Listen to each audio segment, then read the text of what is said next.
지난주까지 요한계시록 7교회 중에서 3교회까지 보았습니다. 오늘 한 주 쉬어갑니다.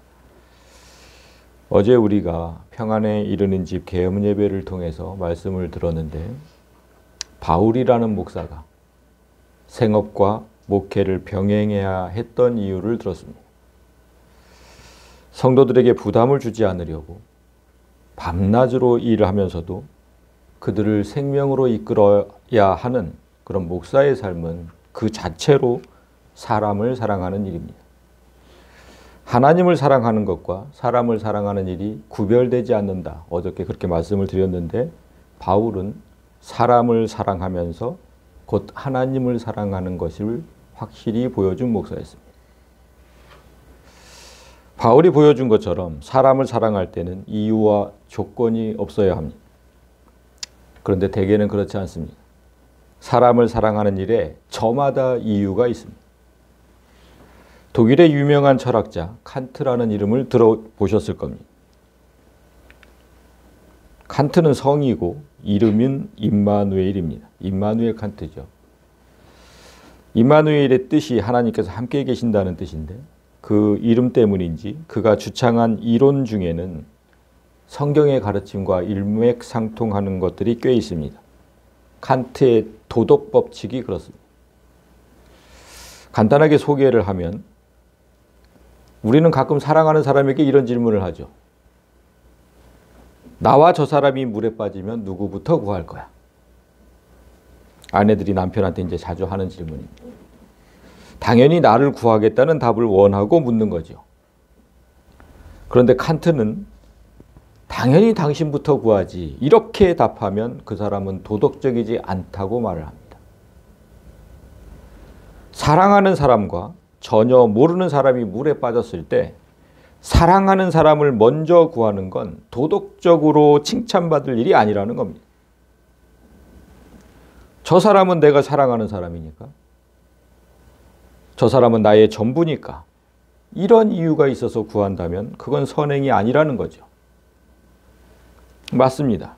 내가 사랑하는 아내를 구할 때 그걸 선행이라고 부르는 사람은 없습니다.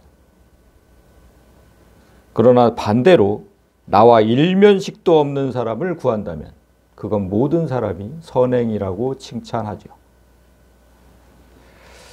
나는 그 사람을 사랑하지도 않고 그 사람이 없어도 내 삶에 아무 지장이 없는데도 사랑하는 아내보다 그 사람을 먼저 구한다면 내게는 단지 사람을 구해야 한다는 목적만 있다는 겁니다.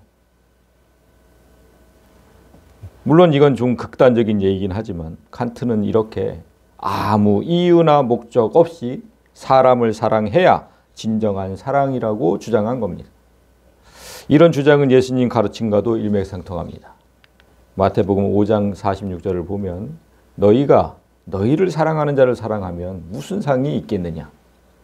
너희들이 그토록 욕하는 세리도 그처럼 하지 않느냐? 그리고 또 너희가 너희 형제에게만 무난하면 남보다 나은 게 무엇이냐? 이방인들도 그같이 아니하느냐? 하나님을 믿지 않는 사람들도 그거는 한다. 사랑하는 자를 사랑하고 피를 나눈 형제를 돕는 거? 그건 누구나 당연히 하는 거다. 그건 선행이 아니다. 예수님도 분명 나와 아무 상관도 없는 사람을 사랑할 수 있어야 하나님의 자녀라고 가르친 겁니다. 그럼 이제 우리는 어떻게 해야 할까?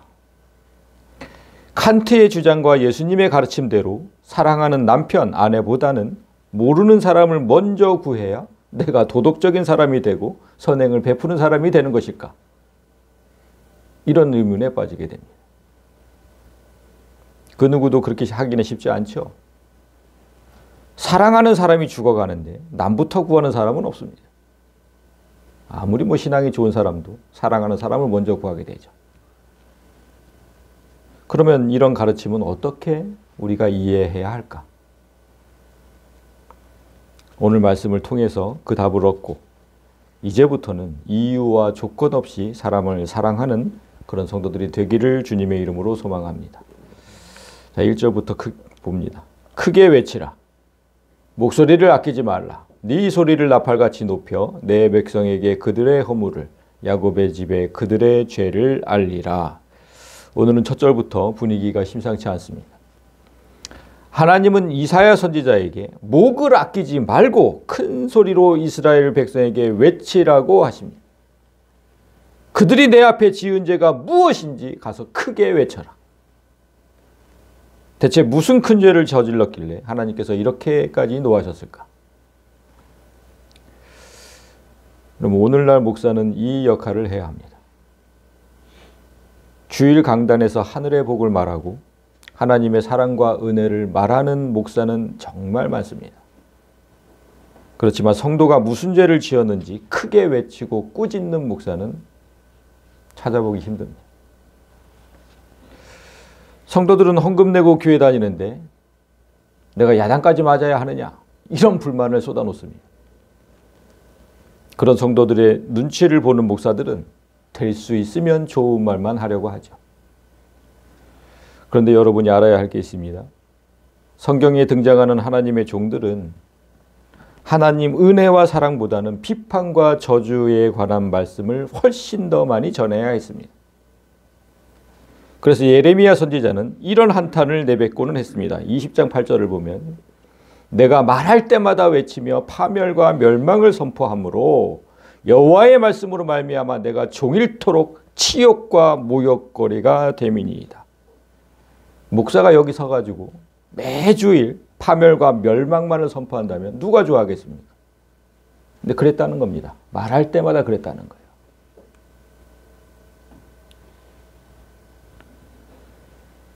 하나님의 종은 전하라는 대로 전해야 하죠.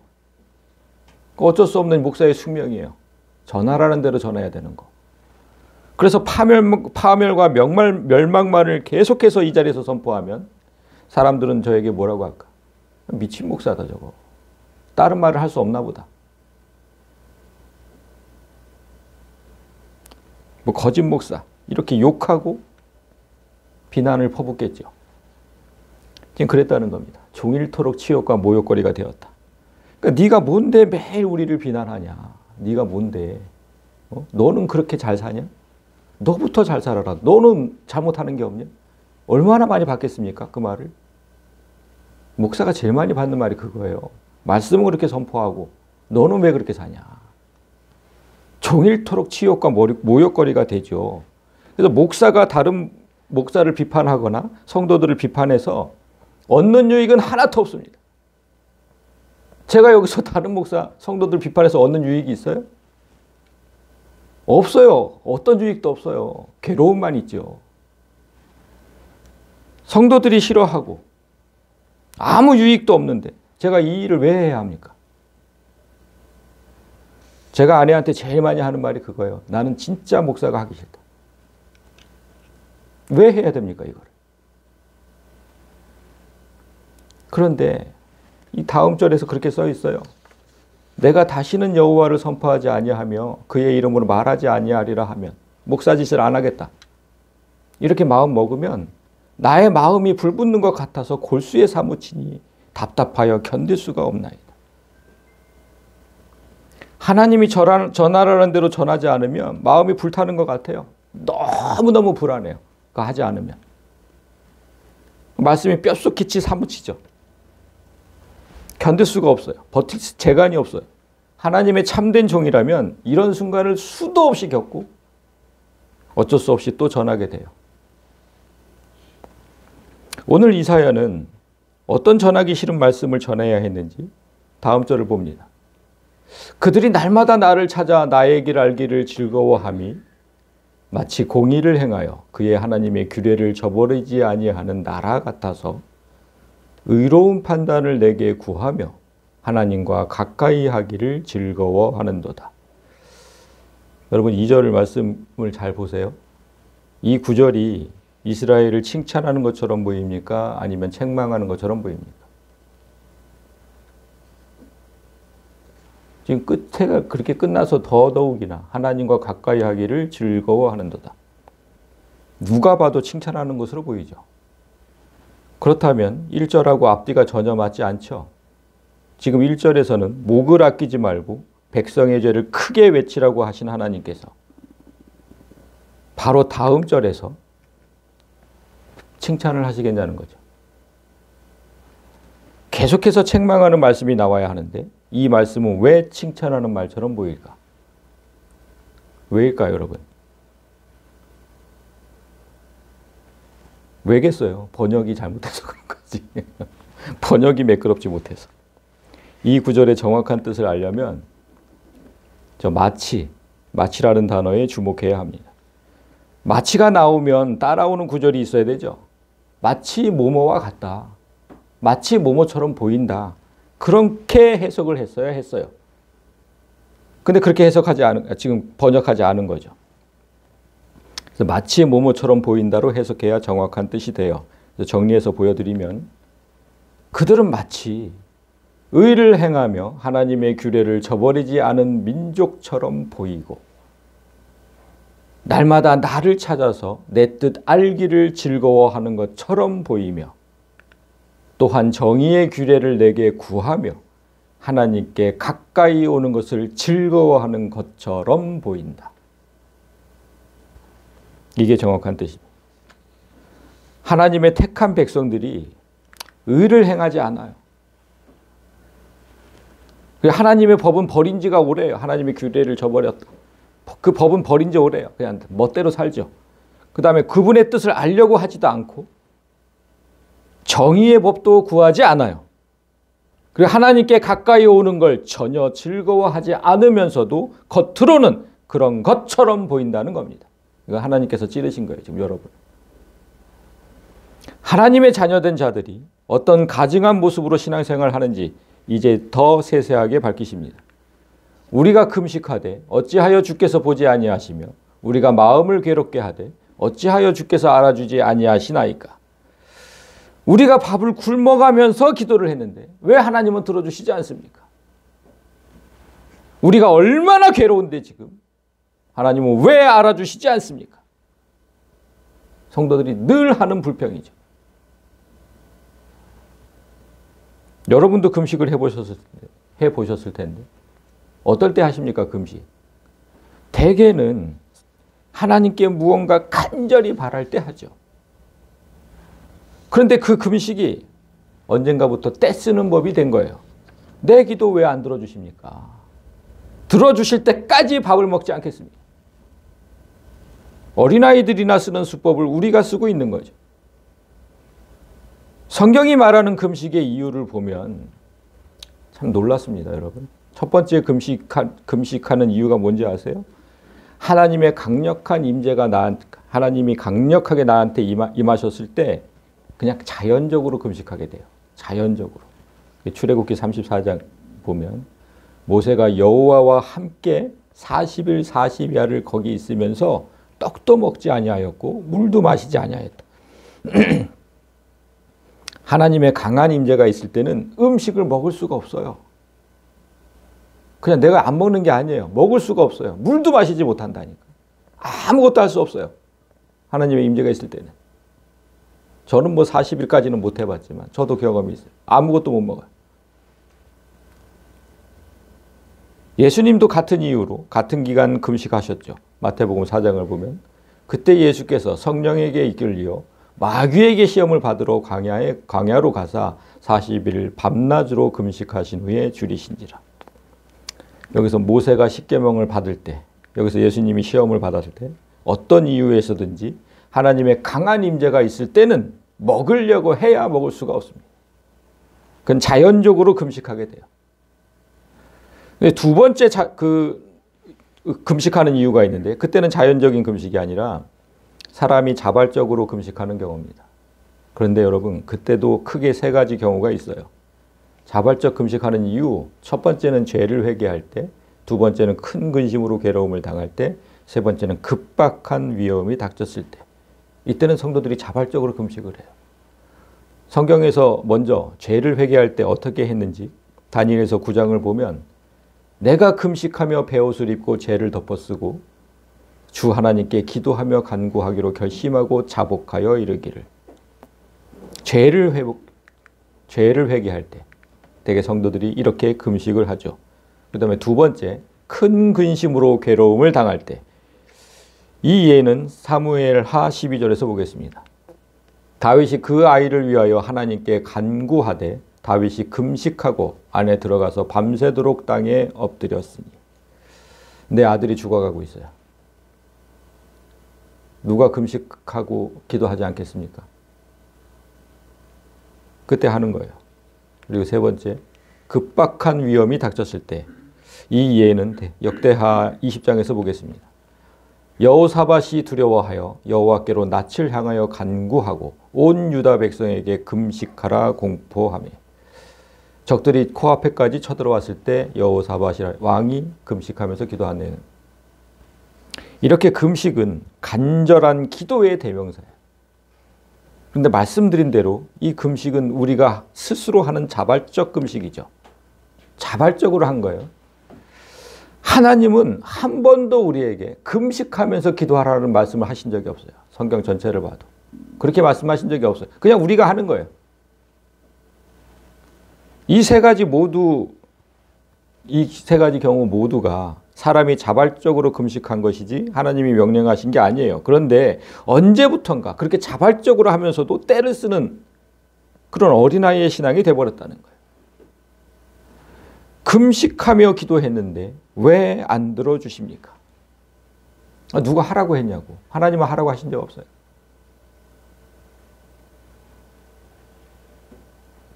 하나님이 금식하면서 기도하라고 말씀하시지 않은 이유가 있습니다. 어떤 사람에게는 그 금식이 건강에 좋아요. 그래서 요즘에 간헐적 단식 이게 유행하고 있잖아요. 건강에 좋아요. 그렇지만 어떤 사람에게 금식은 건강에 아주 해롭습니다. 특별히 당뇨병이 있는 환자들 금식하면 저혈당에 빠져요. 하나님은 이렇게 모든 사람에게 유익하지 않을 것을 하라고 명령하시지 않아요. 그럼 큰일 나죠. 사람을 사랑하시기 때문에 그런 명령을 하시지 않습니다. 그런데 하나님이 금식 기도하는 것을 금하지도 않으시죠. 간절히 기도하기 위해서 금식하는 건 언제든 좋습니다. 그러나 문제는 간절한 척한다는 거예요.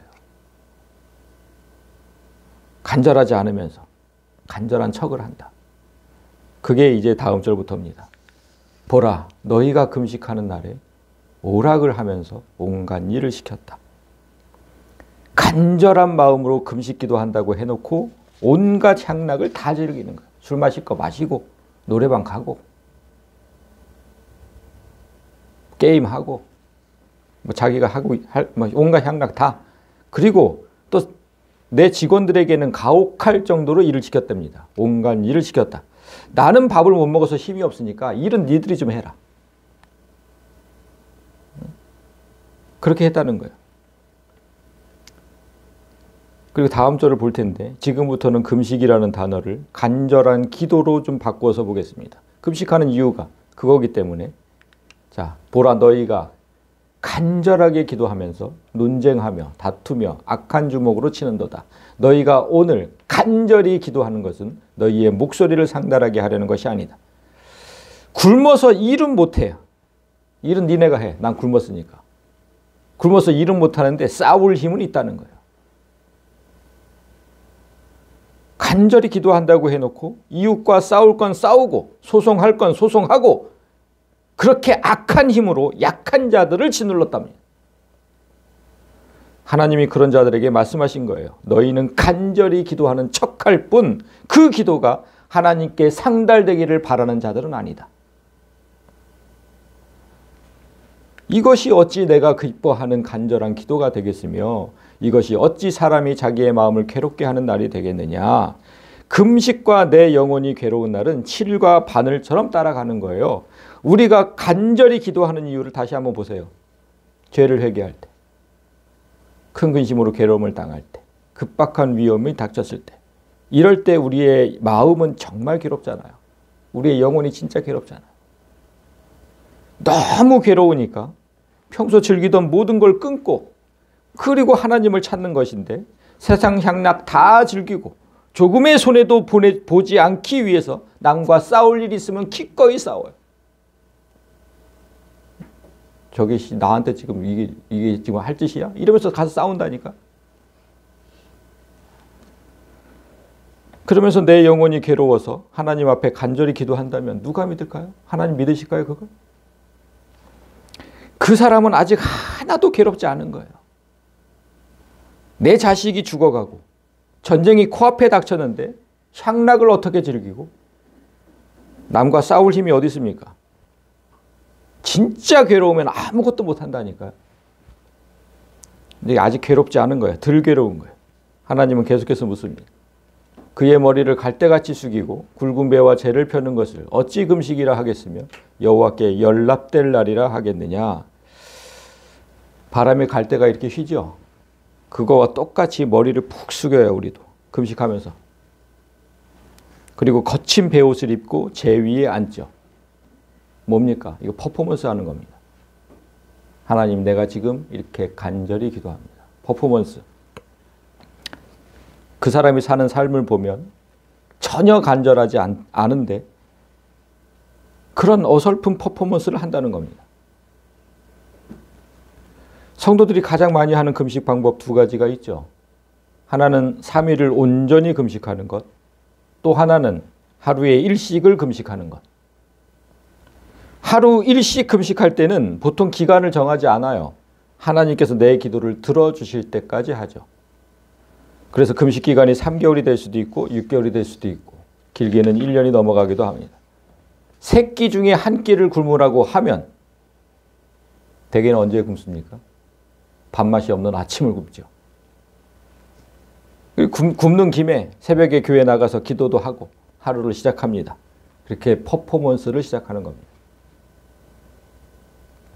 그런데 기도 응답도 없고 금식 기간만 계속 길어지면 그 퍼포먼스 자체가 또 약해져요. 아침에는 금식하면서 기도하죠. 그리고 나서 12시 땡 되면 기다렸다는 듯이 푸짐하게 먹죠. 그걸 왜 하는 겁니까? 그 뭐 하지 말아야 할 일 하고 가지 말아야 할 곳 하고 가지 말아야 할 곳도 가고 아침과는 전혀 다른 삶을 또 살아갑니다. 그런 금식 퍼포먼스는 아무리 해도 받아줄 수 없다고 말씀하신 거예요. 그게 여호와께 연락되겠냐 그게? 우리가 금식에 대해서 오해하는 게 뭐냐면 금식의 초점을 음식을 먹지 않는 데 둔다는 겁니다. 그거 잘못된 거예요. 금식의 목적은 세상을 보던 눈을 돌려서 오직 하나님만 바라본 것에 있어요. 밥을 끊는 게 아니라 세상을 끊는 거예요. 그게 올바른 금식이에요. 악착같이 돈 버는 거, 온갖 향락 다 즐기는 거, 그런 거부터 끊고 이제부터 하나님만 바라보겠습니다. 그게 진짜 금식이에요. 하나님께서 기뻐하는 금식 이제 잘 보십시오. 내가 기뻐하는 금식은 흉악의 결박을 풀어주며 멍에의 줄을 끌어주며 압제당하는 자를 자유하게 하며 모든 멍에를 꺾는 것이 아니겠느냐. 내가 기뻐하는 금식, 그러니까 내가 기뻐하는 너희의 간절함이 뭔지 아느냐? 이렇게 물으신 거예요. 너희가 언제 간절해야 되는지, 내가 뭘 기뻐하는지 적으라는 거예요. 바란 것이. 가난하고 소외된 사람들을 돕지 못해서 답답하고 너무 안타까운 거, 그 간절함, 그걸 바라신다는 거예요. 억울하게 누명 쓴 사람을 돕지 못하는 내 무능함을 탄식하는 것. 돕고 싶어도 돕지 못해. 세상이 주는 고통 때문에 신음하는 자들을 돕지 못해서 화가 나는 것. 난 뭐 도와줄 방법이 없어. 그런 것들을 두고 너무나 답답하고 안타까워서 간절히 기도하는 것, 그게 내가 기뻐하는 간절함이라는 겁니다. 제가 TV를 보면서 답답할 때가 있어요. 천재 의사가 나오는 드라마들을 가끔, 제가 김사부라는 드라마도 정말 재밌게 봤고, 요즘에 중증 외상 병원인가 뭐 그거에 재밌다 그래서 또 봤어요. 그 천재 의사들은요, 죽어가는 사람의 상태만 보고도 어디가 잘못됐는지, 어떻게 고치고 어떻게 수술을 해야 되는지 다 알더라고요. 그 천재 의사들은. 그리고서 결국 그 사람을 살려내요. 선하고 유능한 변호사가 나오는 드라마들도 있어요. 그 드라마를 보면 그 사람은 절대로 이길 수 없을 것 같은 소송에서 기발한 방법으로 억울한 누명을 쓴 사람들을 그 압제 속에서 구해냅니다. 그런 드라마를 볼 때 저는 진짜 한없이 자괴감에 빠져요. 나는 죽어가는 사람을 살려내지도 못하고 억울하게 누명을 쓴 사람을 돕지도 못하고 가난에 허덕이는 사람들을 도울 돈도 없어요. 그럼 도대체 나는 뭐 하는 사람일까? 난 대체 뭐 때문에 이 목사를 하고 있을까? 아무것도 할 수 없는데. 그게 너무나 답답하고 한탄스러워서 하나님께 내가 목사를 해야 하는 이유를 물어요. 맨날 이 자리에 와서. 아무런 능력도 없는데. 하나님이 기뻐하는 간절함은 그런 것에서 오는 간절함이라. 또 줄인 자에게 네 양식을 나누어 주며 유리하는 빈민을 집에 들이며 헐벗은 자를 보며 입히며 또 네 골육을 피하여 스스로 숨지 아니하는 것이 아니겠느냐. 가난하고 소외된 자들을 돕는 일은 성도에게는 가장 기본적인 일이에요. 그 가장 기본적인 일도 하지 않고 하나님께 간절하다고 하면 그건 진짜 염치가 없는 거예요.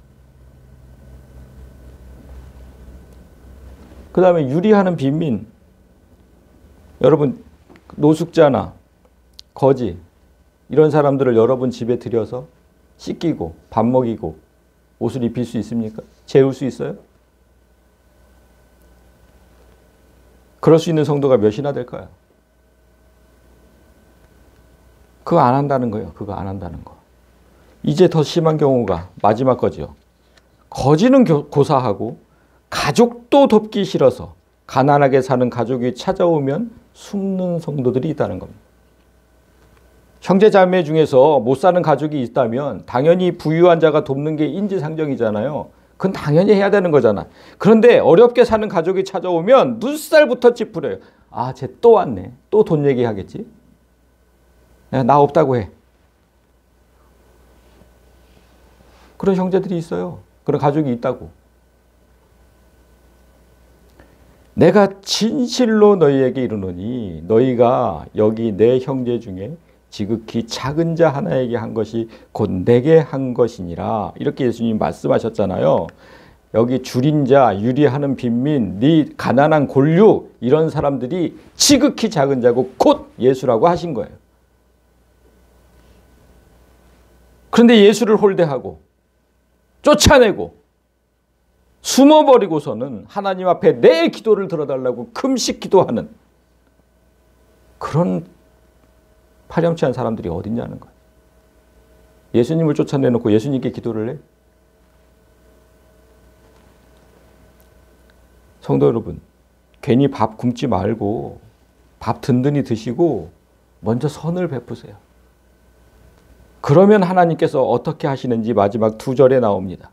그리하면, 네가 그렇게 하면 네 빛이 새벽같이 비칠 것이며 네 치유가 급속할 것이며 네 공의가 네 앞에 행하고 여호와의 영광이 네 뒤에 호위하리니 네가 부를 때 나 여호와가 응답하겠고 네가 부르짖을 때에 내가 여기 있다 하리라. 지금 여기서 그리하면 네가 먼저 선한 삶을 살면 나는 네 기도에 확실히 응답하겠다. 응답이 어떻게 오는지 구체적으로 밝힌 게 이 8절이제요. 먼저 네 빛이 새벽같이 비칠 것이며, 새벽은 어두운 밤의 끝에 오죠. 내 삶을 짓누르던 문제들 때문에 내 앞이 캄캄했는데 그 어둠을 깨트리는 빛이 드디어 비칠 거라는 거예요. 그리고 네 치유가 급속할 것이며, 여기서 치유라고 번역한 야루카라는 단어인데 2개의 뜻이 있어요. 병이 치료된다는 뜻과 무너졌던 일들이 복원된다는 뜻이 있어요. 회복된다. 그래서 지금 당장 어렵고 힘들어도 나보다 더 어려운 사람들을 보거든 외면하시면 안 돼요.